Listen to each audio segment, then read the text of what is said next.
శ్రీ షిరిడి సాయిబాబా జ్యోతిష్యాలయం మీకు ఎటువంటి సమస్యలున్నా జ్యోతిష్యం చెప్పబడును. ప్రేమ పూజ, భార్యాభర్తల పూజ, కుటుంబం పూజ, పెళ్లి, వ్యాపారం పూజ, సంతానం లేకపోవడం, నమ్మిన వారు రాకపోవడం, అనుకున్న పనులు కాకపోవడం, డబ్బు, వ్యవసాయం పూజ, కోర్టు సమస్యలు, స్త్రీ పురుష వశీకరణ పూజ, ఇంకా ఎటువంటి తీరని సమస్యలు ఉన్నా, పర్సనల్ సమస్యలు ఉన్నా జ్యోతిష్యం చెప్పబడును. పూజలు చేయబడును.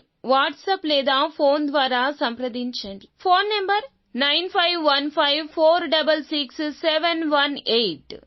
కర్కాటక రాశి వారి యొక్క జీవితంలో అనుకోకుండా చాలా రోజుల తర్వాత ఒక పెద్ద మార్పు మీ జీవితంలోకి రాబోతుంది. ఆగస్టు మాసంలో 8వ తేదీ నాడు, అనగా శుక్రవారం తేదీ నాడు ఈ రోజున ఇలాగే జరగబోతుంది. ఏం జరగబోతుంది, ఎటువంటి ఫలితాలు కలగబోతున్నాయి అన్ని వివరాలు ఒక్కొక్కటిగా వీడియోలో చూసి విని తెలుసుకుందాము. వీడియో మీకు నచ్చితే తప్పకుండా ఒక చిన్న లైక్ అయితే చేసి మమ్మల్ని సపోర్ట్ చేయండి. ఇక ఆలస్యం లేకుండా వీడియోలోకి వచ్చేద్దాము. ఈ రోజున కెరియర్ పరంగా కావచ్చు, వ్యక్తిగత జీవితంలో కావచ్చు, ఒక ఊహించని పెద్ద మార్పు వీరి జీవితంలో చోటు చేసుకోబోతుంది. ఉదాహరణకు కార్యాలయంలో ఏదైనా మార్పు జరిగి మీ యొక్క స్థానం మార్చడం, లేదా మీకు వర్క్ విషయంలో ఏదైనా పెద్ద మార్పు జరగడం, అలాగే వ్యక్తిగత జీవితంలో కూడా చాలా రోజులుగా మీరు ఒక రకమైన జీవన శైలి కలిగి ఉన్నారు. దాంట్లో ఒక పెద్ద మార్పు అంటే ఊహించని విధంగా ఆ మార్పు చోటు చేసుకునే అవకాశం దినఫలాల ప్రకారం కనిపిస్తుంది.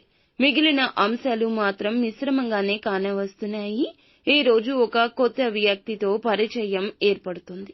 వారు మీ యొక్క జీవితంలో చాలా ముఖ్యమైన పాత్ర పోషిస్తారు. అలాగే స్నేహితుల నుంచి కానీ, సన్నిహితుల నుంచి కానీ ఒక పెద్ద శుభవార్త రిసీవ్ చేసుకుంటారు. అలాగే ఈ రాశి వ్యక్తులు చాలా కాలంగా అనారోగ్య సమస్యలతో బాధపడుతుంటే, అప్పుల ఊబిలో కూరుకున్నట్లయితే గనక ఆ అప్పుల ఊబి నుంచి ఒక మార్గం కనిపిస్తుంది బయటపడడానికి. ఇది కూడా భగవంతుడే ప్రసాదించబోతున్నాడని చెప్పుకోవాలి. ఎవరైనా సరే వీరు చాలా కాలం నుంచి ఏదైనా పని మొదలు పెట్టాలి అనుకుంటున్నారు. ఆ పని మొదలు పెట్టడం విషయంలో చాలా రకాల ఆటంకాలు మీకు ఎదురవుతున్నాయి. అటువంటి వ్యక్తుల యొక్క జీవితంలో కూడా ఈ రోజున ఆ పని మొదలు పెట్టే అవకాశం కనిపిస్తుంది.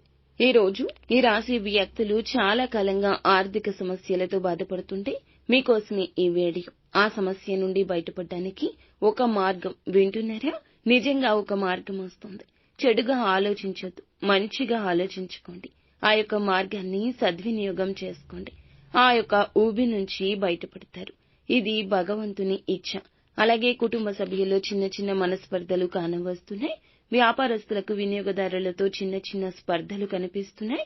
అలాగే వ్యాపారంలో ఊహించని లాభాలు ఉండకపోవచ్చు. నిరాశ చెందొద్దు. ఉద్యోగులకు కార్యాలయంలో తోటి ఉద్యోగస్తులతో ఒక సమస్య ఏర్పడవచ్చు. అది ఏ రకమైన సమస్య అయినా భగవంతునికి విన్నవించుకోండి.